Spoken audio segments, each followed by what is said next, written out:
घोडबंदर येथील कासरवडोली भागात मेट्रो मार्गिकेच्या निर्माणाचं काम सुरू आहे। या कामासाठी ठाणे वाहतूक पोलिसांनी 25 जुलै ते 11 ऑगस्ट या कालावधीत वाहतुकीत बदल लागू केलेत। दररोज रात्री 11:55 पासून पहाटे 4 या कालावधीत हे वाहतूक बदल लागू असणार आहेत। ठाणे शहर तसंच घोडबंदर भागात वडाळा, घाटकोपर, कासरवडोली या मेट्रो 4 मार्गिकेच्या निर्माणाचं काम सुरू आहे।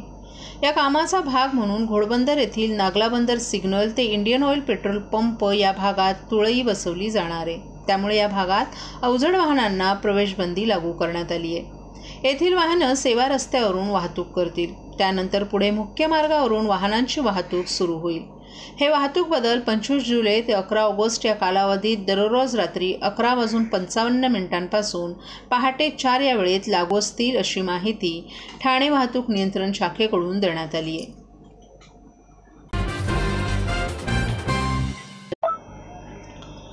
गोपाळकाळा उत्सवाला शासन स्तरावर राष्ट्रीय सण म्हणून जाहीर करून त्या दिवशी सार्वजनिक सुट्टी जाहीर करण्याबाबतचा धोरणात्मक निर्णय घेण्यासंदर्भात आमदार प्रताप सरनाईक यांनी मुख्यमंत्री एकनाथ शिंदे यांना पत्र देऊन विनंती केली होती। त्या अनुषंगानं आमदार प्रताप सरनाईक यांच्या पाठपुराव्याला यश येऊन शासनानं परिपत्रक काढून मुंबई आणि MMR क्षेत्रातील अत्यावश्यक सेवा सोडून शासकीय आणि निमशासकीय कार्यालयातील कर्मचाऱ्यांना दहीहंडीच्या दिवशी 27 ऑगस्टला सार्वजनिक सुट्टी जाहीर केली आहे। देशातील महाराष्ट्र राज्य हे सांस्कृतिक परंपरा जपणारं राज्य म्हणून ओळखलं जातं। त्यासाठी राज्यामध्ये वेगवेगळे सण मोठ्या प्रमाणात साजरे केले जातात। त्यापैकी गोकुळाष्टमी म्हणजेच दहीकाला उत्सव प्राचीन काळापासून सुरू असलेला लोकप्रिय सण आहे। गोपाळकाळा या सणाबद्दल तरुण तरुणींमध्ये आकर्षण असून या उत्सवात बाळगोपाळांपासून ते थोरा मोठ्यांपर्यंत तसंच महिलांचाही मोठ्या हिरहिरीने सहभागी होतात। प्रामुख्यानं मुंबई आणि ठाणे या शहरांबरोबरच महाराष्ट्रातील इतर छोट्या छोट्या शहरांमध्येही या उत्सवाला स्पर्धेचं रूप प्राप्त झाल्यानं मोठ्या उत्साहात सण साजरे होऊ लागलेत। महाराष्ट्राबरोबरच देश विदेशातही हा उत्सव लोकप्रिय होऊ लागलाय। त्यासाठी स्पेनसारख्या देशामधून स्पर्धेत भाग घेण्याकरिता स्पर्धक येत असतात। हा उत्सव साजरा करण्यासाठी खास करून तरुणांमध्ये उत्साहाचं वातावरण दिसून येतं। या दृष्टीनं गोपाळकाळ्याच्या दिवशी जिल्हाधिकाऱ्यांना असलेल्या अधिकारानुसार फक्त मुंबई आणि ठाणे विभागाला सुट्टी जाहीर केली जाते, परंतु हा निर्णय शासन स्तरावर घेतला जात नव्हता। त्यामुळे खऱ्या अर्थानं मोठ्या प्रमाणावर तरुण तरुणींचा सहभाग असलेला हा उत्सव राष्ट्रीय सण म्हणून जाहीर करून त्या दिवशी सार्वजनिक सुट्टी देणं गरजेचं असल्यानं आमदार प्रताप सरनाईक हे गेल्या अनेक वर्षांपासून शासनाकडे पाठपुरावा करत आहेत। त्यांच्या पाठपुराव्याला यश येऊन दहीहंडीच्या दिवशी सार्वजनिक सुट्टी देण्यासंदर्भात परिपत्रक काढून मुख्यमंत्री एकनाथ शिंदे यांनी गेल्या वर्षीप्रमाणे याही वर्षी दहीहंडीला सार्वजनिक सुट्टी जाहीर केल्याबद्दल आमदार प्रताप सरनाईक यांनी मुख्यमंत्र्यांचे आभार मानलेत। महाराष्ट्रातील भगिनींना आधार देणारी राज्य शासनाची मुख्यमंत्री माझी लाडकी बहीण योजना। या योजनेअंतर्गत अल्प उत्पन्न गटातील 21 ते 65 वयोगटाच्या भगिनींना मिळणार दरमहा 1500 रुपयाची मदत। अर्ज करण्यासाठी 31 ऑगस्ट 2024 पर्यंत मुदतवाढ। कुटुंबाचं वार्षिक उत्पन्न 2.5 लाख रुपयांपेक्षा कमी असलेल्या महिला पात्र। कुटुंबाकडे पिवळं किंवा केशरी रेशन कार्ड असल्यास उत्पन्नाचा दाखला आवश्यक नाही। पांढरं रेशन कार्ड असेल किंवा रेशन कार्ड नसेल तर कुटुंबाचं वार्षिक उत्पन्न 2.5 लाखांपेक्षा कमी असल्याचा दाखला आवश्यक। योजनेसाठीचा ऑनलाईन अर्ज नारी शक्ती दूत ॲपवरून किंवा पोर्टलवर भरता येईल। ज्या भगिनींना ऑनलाईन अर्ज भरता येत नसेल त्यांच्यासाठी अंगणवाडी, ग्रामपंचायत, वॉर्ड ऑफिस, सेतू सुविधा केंद्रामध्ये किंवा आशाताई बचत गटाच्या CRP यांची मदत उपलब्ध।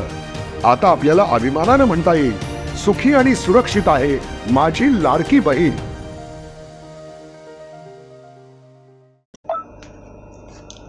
सध्या सुरू असलेल्या मुसळधार पावसामुळे ठाणे जिल्ह्यात NDRFच्या 32 जवानांची तुकडी तैनात करण्यात आली आहे। सध्या राज्यासह देशात अनेक ठिकाणी धोधो पाऊस कोसळताना दिसून येतोय।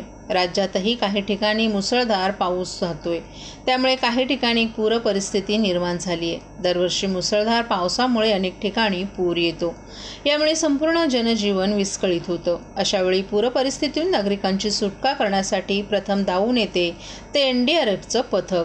भूकंप, महापूर, त्सुनामी, चक्रीवादळ आणि इतर नैसर्गिक आपत्तीवेळी NDRF दलाला पाचारण केलं जातं.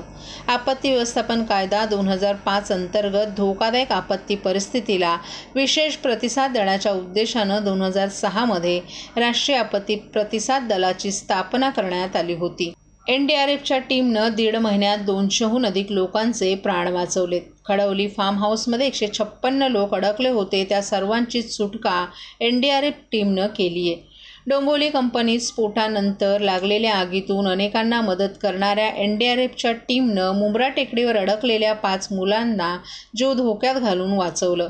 ठाण्यातील मुसळधार पावसाच्या पार्श्वभूमीवर राष्ट्रीय आपत्ती प्रतिसाद दलाच्या 2 महिलांसह 32 सदस्यांची तुकडी तैनात करण्यात आली आहे. या टीमकडे सर्व प्रकारच्या आपत्तींना तोंड देण्यासाठी लागणारं सर्व साहित्य असून विविध आपत्तींमुळे बाधित झालेल्या लोकांना कसं वाचवायचं आणि त्यांना सुरक्षित ठिकाणी कसं पोहोचवायचं याचं संपूर्ण प्रशिक्षण देण्यात आले. सध्या ही तुकडी ठाणे जिल्हा आपत्ती प्रतिसाद दलाकडे आहे आणि आवश्यकतेनुसार योग्य ठिकाणी पाठवली जाईल.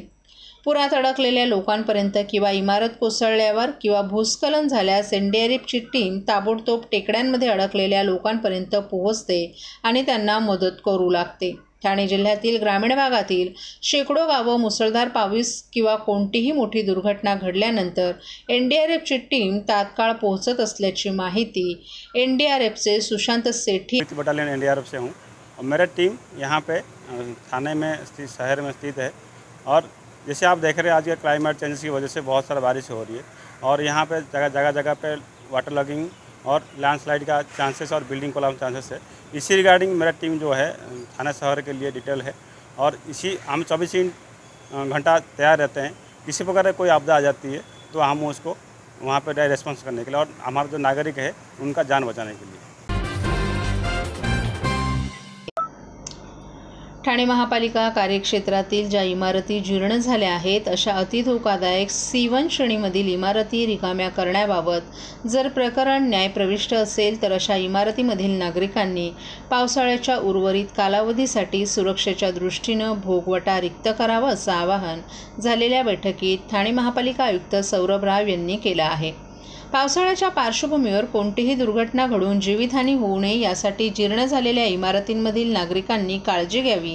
त्यांच्या सुरक्षिततेच्या दृष्टीनं हे आवश्यक आहे असे आदेश मुख्यमंत्री एकनाथ शिंदे यांनी दिले आहेत. तसंच पावसाळ्यात इमारत दुर्घटना घडल्यास कोणत्याही अधिकाऱ्यांची गय केली जाणार नाही असे निर्देशही त्यांनी दिले असल्याचे आयुक्त सौरभ राव यांनी बैठकीत स्पष्ट केले. परंतु अशा इमारतींमध्ये राहणारे नागरिक जर स्वतः जबाबदारी घेण्यास तयार असतील तर त्यांनी दुरुस्ती करून त्याची छायाचित्र संबंधित प्रभाग समितीमध्ये सादर करावीत असंही आयुक्त राव यांनी नमूद केले. प्रत्येक प्रभाग समितीच्या हद्दीतील न्यायप्रविष्ट तांत्रिक तपासणी करून कोणाच्याही कायदेशीर ताब्यात व्यत्यय न आणता उर्वरित कालावधीकरिता भोगवटा रिक्त करावा. कोणतीही जीवितहानी होऊ नये, प्रत्येक नागरिक हा सुरक्षित राहावा हाच महापालिकेचा हेतू असल्याचं आयुक्तांनी नमूद केले. ज्या इमारतींच्या तात्काळ दुरुस्तीची सूचना आधीच प्राप्त झाली अशा इमारतींबाबत कमिटींकडून स्थिरता अहवाल 7 दिवसांच्या कालावधीत पाठवण्यात यावेत असंही आयुक्तांनी यावेळी सांगितलं.